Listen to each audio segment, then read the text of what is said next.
The revenue growth, excluding the driver appreciation award, was up 26%.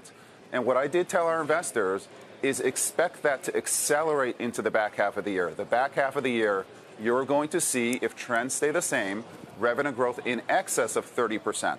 Really? That's the story you're going with right now?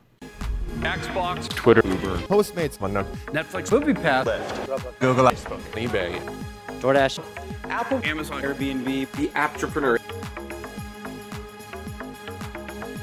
Hey everyone, this is Kevin the Apptrepreneur, and by the way, before we get started, if you want to read my print review of Super Size Me 2 Holy Chicken, there is a link below. I am going to continue updating my blog, and I figured, hey, once in a while I will just share with you guys the latest movie I reviewed, provide a link so you can read it if you want. But today, oh man, of course, we're talking about Uber. We're always talking about Uber. And you know, some days I feel really bad for Dara Khosrowshahi. I mean, not bad enough to stop criticizing the man. The guy totally deserves to be criticized. However, he has a very difficult job. I mean, he's kind of like Huckabee Sanders, if you think about it. Huckabee Sanders, her job, at least it was her job, I think she's moved on, was to get on TV and defend the President of the United States. And here's the thing, even if you like the guy, that can't always be easy when, like, a reporter says, so what does kafefe mean? That's got to be difficult. And what does Dara Khosrowshahi do? He has to get on cameras and in interviews and in print, and he has to actually answer questions about, no, Uber is not in trouble, even though we're losing billions of dollars every quarter and our stock is in the crapper. Now, granted, some people think Uber is going to do very well. I know people who I consider to be friends who have actually bought more Uber stock since the stock going down to $30 because they feel it will become a unicorn still. And yet, there is a lot to suggest that Uber is in so much dire straits. Because look at this. Uber lays off hundreds more workers as it struggles to make money. And here's the thing, I looked for through lots of headlines like this, and they all said the same thing. This was the first one that actually acknowledged, hey, it struggles to make money. So it's like, yeah, why not? I mean, here's the thing, I feel bad for Dara sometimes, but I'm going to twist the knife as much as I can because you know what? He's still paying the drivers poorly. So here's the thing. Uber laid off 435 workers in its product and engineering teams on Tuesday, the company's second round of cuts in recent months as it struggles to make money. Now, you may remember, or maybe you don't, I mean, that's one of the reasons we're here. The first round of cuts was for the marketing department. The marketing and, you know, image department. Like, you know, they're like, how do they look as a company? Which, by the way, just to let you know, apparently Uber's reputation is still pretty bad. I thought I had the article pulled up, but I don't. We'll just say it's still pretty bad. I might do a separate video about that later. But the first round of layoffs I knew was for financial reasons. And hey, it made sense to cut your marketing team because you don't really need to sell Uber anymore. If you need to cut back on some advertising, the service does pretty much sell itself at this point. So, you know, no big loss there. However, this is their product and engineering teams. And again, Uber's all about the future.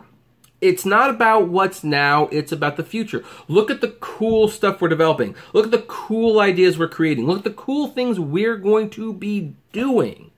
You know, when I talked about the Uber loan program on the Sunday live stream, a lot of people said it was like one of those instant payday loans, which I didn't go quite that far because an instant payday loan is like a 99% interest loan, and only desperate people take out those loans. And I mean, I've seen specials. There are people who say like, yeah, we're taking out this loan because, you know, we want to buy drugs. You know, it's just, usually it's desperate people who can't get money. They borrow for very, very unscrupulous things. So sometimes, you know, it's for legitimate reasons. I don't want to completely throw everyone under the bus.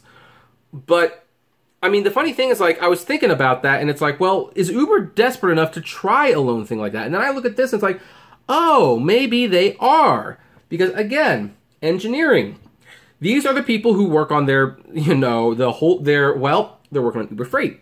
They're working on expanding Uber Eats. They're working on their loan program and the Holy Grail, the god of which they bow down to, the self-driving vehicles. These are the people who work on those teams. Now, personally, I think they should have been getting rid of those people a long time ago because self-driving cars aren't actually working. And they don't appear like they're going to be working anytime soon. Now, of course, we don't know exactly what this is for. But hey, engineering, there you go. So, yeah, this is bad. The cuts, which total about 8% of Uber's global product and engineering group, follow 400 layoffs in July from the marketing team. In a message to employees about the layoffs on Tuesday that was viewed by the New York Times, Uber's chief executive Dara Khosrowshahi said the company had gone off course as it grew. And yeah, the same excuses last time. We grew too fast. We went off course, and we must streamline by firing you, the people who helped us grow this big. In the past, we grew our teams rapidly and in a decentralized way. This made sense as we worked to scale the business globally and find product market fit. My goodness, this sounds like the exact same email he sent the marketing team when they were laid off. If that's true, boy, you gotta feel really bad for the engineers. Like, they're probably packing up like, Khosrowshahi couldn't even write a new BS email about why he was firing us. He just copy and pasted the email the marketing team got when they were fired. So, yeah, there you go. Uber has been under pressure this year over its long-term viability. The company had a troubled initial public offering in May. Yeah, we knew that, lost $5.2 billion. In response, Mr. Khosrowshahi has shaken up Uber's top ranks and tried to cut costs. After cutting jobs in the marketing team in July, he instituted a month-long hiring freeze. Oh yeah, the hiring freeze, by the way. And instructed executives to reevaluate the size of their teams. In addition, he pushed out top executives, including his chief operating officer and chief marketing officer, whose name was Barney, I believe. Uber's board has also undergone some turnover. Quote, everybody knows that Uber can't lose billions of dollars a quarter forever, but it's always been a question of when the company might run out, said Harry Campbell. Yep, hey, Harry, how you doing? You're always popping up in my videos, it seems. A ride-hailing driver and founder of the industry website, The Rideshare Guy. We've seen Uber institute a number of cost-cutting measures at the driver and rider level, and now the cuts are coming to the corporate side of the business in order to move forward profitably. Yeah, because they can't cut the driver's pay anymore. I mean, Lyft certainly tried. They certainly tried. And I'm not sure if that's a success or not yet, because I think the whole thing with Lyft was that, because they also instituted that you had, they instituted a new policy that you had to have a 2017 or newer car. So I think what Lyft was trying to do is they were trying to push out as many of the old-time drivers as they could who complain about pay rates. And for all the new people who really want to do this, who don't realize what they're getting into, convince them to rent a car through the fare program or whatever the heck program they use. I keep forgetting.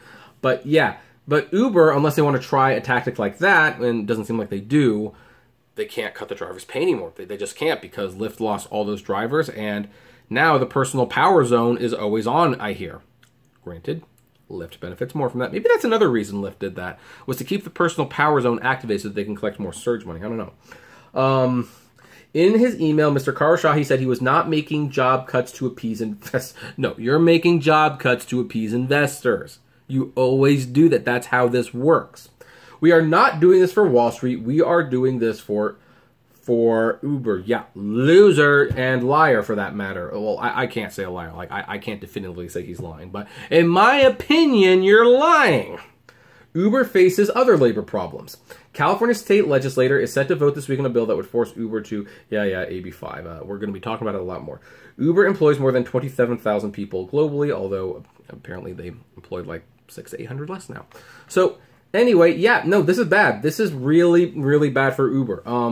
For those of you who have invested a lot of money, look, I'm not here to give you financial advice, but I've already seen some Uber tubers who invested quite a bit of money in the stock, and it's clearly not gone anywhere. I mean, yeah, it went up $3 in the last week, but unless you bought at $30, you're not making money. I mean, I bought one share, and I've so far lost $12. So imagine someone who put in a fat $1,000 or $2,000 on the IPO. They are definitely hurting a little bit. And Uber's hurting. Like, here's the thing. You cannot look at these cuts and have anything to say other than, yeah, Uber's hurting. They are hurting like hell, and they need to stop the bleeding somehow. And this is how they're going to be doing it. And by the way, I think another rate cut is coming. I think the longer Lyft holds on to their 35 cents a mile, eventually Uber will do that as well. And when they do that, they will show, hey, we've lost a little less money because, you know, we fired these people and we've cut these rates. But here's the thing. They are stretching themselves too thin. They are stretching themselves way too thin. Heck, at one point, if they lay enough people off, they might eke out a profit. But again, at what cost? I've said it before. At what cost? I mean, at that point, you can't grow anymore. You can't develop. I mean, I don't think you should have been wasting money on the driverless cars anyway, but there you have it. So anyway, folks, that's where we are going to leave this one. Things not looking too good for Uber. Definitely looking forward to seeing what happens after AB5 passes, because we know it will. So anyway, love to know what you think about this. Comment below, like, favorite, share, subscribe. If you enjoy my videos, consider becoming a Patreon member. It's totally optional, of course, but even as little as $1 a month goes a long way to helping the channel run smoothly, and you get access to my Patreon's exclusive blog.